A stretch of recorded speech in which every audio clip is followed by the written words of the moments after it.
자, 안녕하세요. 반갑습니다. AP투자연구소의 전문가 이정열입니다. 자, 금일은 9월 29일이고요. 현재 시각은 10시 48분을 지나고 있습니다. 자, 지금 함께 보실 종목은요. 카카오라는 기업이고요. 코드 번호는 035720입니다. 자, 카카오의 이제 최근에 공용 플랫폼들의 갑질 제재를 한다라는 갑질 제재법이 좀 나와졌는데 어떤 내용인지 간단하게 한번 살펴볼 수 있도록 하겠습니다.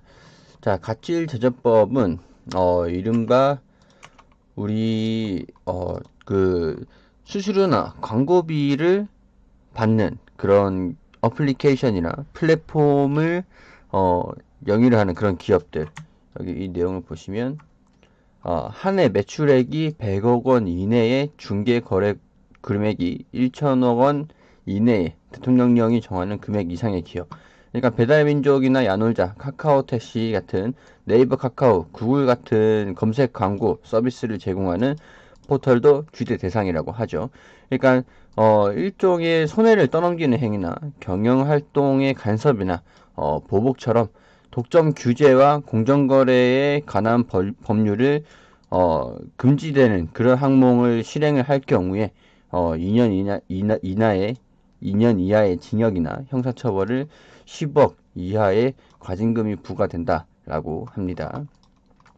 자, 여기에서 입법을 아직 예고를 한다. 40일간 입법 예고를 한다고 밝혔다고 하는데, 뭐 웹사이트나 모바일 어플리케이션 같은 그런 별도 수수료가 필요한 뭐 이런 의무라든가 이런 어플리케이션을 영위를 하는데 그러니까 그 사업자 간의 이용자 약관 같은 부분에서 어떻게 선출이 되는지 그런 부분들을 모두 알려야 된다라는 그런 내용의 규제입니다.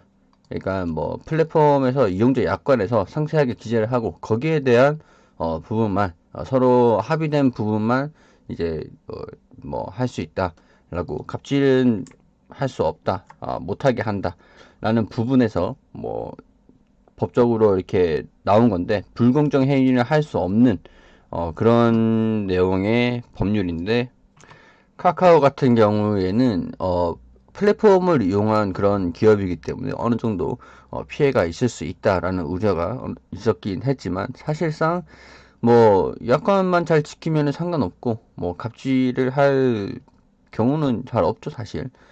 뭐 사업을 하다 보면은 그런 일도 있긴 있겠지만은 거기에 대한 원활한 분쟁을 해결하기 위한 그런 법률이라고 판단이 됩니다. 사실 이런 뭐 최소 15일 이전이나 서비스 중지에 7일 전에 통보해야 된다. 뭐 계약 내용 이런 부분에서 좀 더 세세하게 하면 되기 때문에 그런 부분에서는 오히려 뭐 불확실성이 이렇게 지키면 된다라는 규정이 나온 거기 때문에 뭐 크게 시장에서는 신경 쓰지 않는 부분인 것 같습니다. 뭐 사실 불공정의 거래라든가 그런 것이 뭐 흔한 부분은 아니기 때문에 뭐 카카오 같은 부분에서도 이런 법률을 잘 지키면 오히려 이렇게 뭐 제재를 당할 경우는 필요하지 않겠죠. 네이버가 이전에 네이버가 카카오가 부동산 시장에 좀 진출을 하려고 했을 때 네이버가 지금 최근에 공정거래위원회한테 뭐 과징금을 받았던 카카오가 부동산 시장에 플랫폼을 넓히려고 했는데 네이버가 부동산 정보를 제공하는 그런 업체들의 카카오와 같이 거래를 하지 마라. 이렇게 너 카카오랑 계약을 하면은 우리랑 거래를 끊게 될 거야 해가지고 이 부동산 정보 제공 업체들이 카카오랑 계약을 하지 못했던 사건이 있었죠. 거기에 대해서 공정거래위원회가 네이버에 과징금을 부과를 했는데 이렇게 사실상 이 당시에 이 기업들과 거래를 하지 못해가지고 계약을 하지 못해서 부동산 시장에 진출하지 못하고 부동산 시장에서 쫓겨나게 되는 그런 사건이 한번 있었습니다. 오히려 이런 법률이 나오면서 카카오 입장에서는 네이버가 갑질을 하지 못하게 이렇게 좀 그 시장에 좀 진출하는데 사업을 넓히는 데 있어서 오히려 우호적인 그런 상황이라고 할 수가 있죠. 그렇기 때문에 네이버 입장에서도 뭐 사실 다른 기업들, 네이버가 모든 산업을 영위를 하는 것이 아니기 때문에 뭐 이런 부분에서도 네이버가 다른 산업에 진출을 하려고 할 때 이런 규제에 대한 갑질 금지법이 뭐 카카오의 플랫폼 부분을 영역을 침범하려고 할 때 카카오가 이런 입김을 좀 불어넣지 못하고 뭐 그런 부분이기 때문에 크게 뭐 이런 법률 자체가 뭐 이런 해당 기업을 영위하고 있는 기업 자체와 이제 앞으로 또 영위를 하려고 하는 기업들한테는 큰 영향은 없고 이런 법적인 테두리 안에서만 진행을 하면 된다라는 부분. 뭐 이제는 사실 카카오가 이렇게 계약을 할 때 네이버가 이런 부동산 정보 제공업체와 계약을 할 때 뭐 다른 사업자와 뭐 계약을 하면 안 된다라는 계약이 추가가 되면은 사실 뭐 이 카카오와 계약을 하는 것을 막아도 뭐 상관은 없게 되는 거죠, 사실은. 이제는. 그렇기 때문에 이런 것을 법적인 테두리 안에서 일단 규정을 좀 지키게 되면 오히려 뭐 갑질이라기보다는 규정을 지키게 되는 그런 경우이기 때문에 규제의 기준이 생겼다라는 부분에서 오히려 뭐 기업들한테도 불확실성 뭐 그런 이런 사건 유사적인 사건이 다시 한번 나와주지 않게 되는 이런 비슷한 일이 있었을 때 규제를 받지 않아도 되는 뭐 그런 오히려 불확실성 해소 그런 법률이라고 볼 수가 있을 것 같습니다. 자, 그리고 카카오의 자회사들이 상장을 한다고 합니다. 카카오가 자회사들이 상장을 시키면서 기업 가치, 기업의 몸집 그런 것들이 좀 크게 부풀릴 것이다 라는 부분은 이전 영상에서도 계속 말씀을 드렸던 부분인데 이제 카카오 그룹에서 대형 계열사들을 거느리고 있는 그런 대기업의 이제 대기업으로 들어가지 않을까 그룹사로 할 수 있는 그런 발판을 이미 마련을 했다라는 부분에서 카카오 게임즈에 상장하면서 이제 카카오의 남은 기업들이 줄줄이 이제 상장을 할 것이다 라는 부분들을 말씀을 드린 부분인데 카카오뱅크와 카카오페이지 같은 부분에서 좀 말씀을 드렸었습니다 지금까지. 근데 이제 카카오페이까지 같이 들어간다고 하네요. 우선 순서가 카카오 페이지 같은 경우는 이미 지금 뭐 상장을 하려고 한다면 증권 상장 그런 보고서를 내기만 하면 상장할 수 있는 준비는 완료를 했다고 하죠. 다만 이제 카카오 페이지가 지금 당장 상장을 하지 못한다는 것은 카카오뱅크와 카카오페이와 카카오뱅크가 이 금융업을 종사를 하면서 투자는 뭐 자산에 대한 금융 그런 기업으로서 재무적인 기준이 좀 까다롭습니다. 재무적인 기준이. 그래서 이 재무적인 기준이랑 자산의 건전성 그런 것들을 확보를 하기 위해서 금융기업으로서의 그런 재무 건전성이라든가 사업을 종속시킬 수 있다. 뭐 투자 파산 위험 뭐 그런 것들을 좀 피해야 되는 그런 부분에서는 투자를 받기 위해서 투자를 좀 받아야 되거든요. 투자를 받아야 되는데 투자를 받아야 되는 중요성이 카카오뱅크랑 카카오페이 같은 이런 금융업을 영위를 하는 기업들이 먼저죠. 그렇기 때문에 카카오페이지 같은 경우는 지금 카카오페이지는 지금이라도 당장이라도 내일이라도 상장을 할 수 있는 그런 준비는 완료를 했다고 하는데 카카오페이와 카카오뱅크가 먼저 이제 상장하는 것을 기업 자체에서 카카오라는 기업 자체에서 원한다. 그렇게 그룹 내에서 그런 얘기가 좀 나온다고 해서 카카오페이와 뱅크가 먼저 상장을 하는 데까지 좀 기다리고 있는 지금 눈치를 보고 있고 기다리고 있는 상황이죠. 내년까지는 아무래도 카카오뱅크는 아마도 내년 초에서 중순 이전에 상장을 하려는 움직임을 좀 보여줄 것 같습니다. 뱅크는. 아니면 이번 연말부터 상장을 한다는 얘기, 11월에서 12월 이 부분에서 뱅크의 상장 얘기는 계속 나오게 될 겁니다.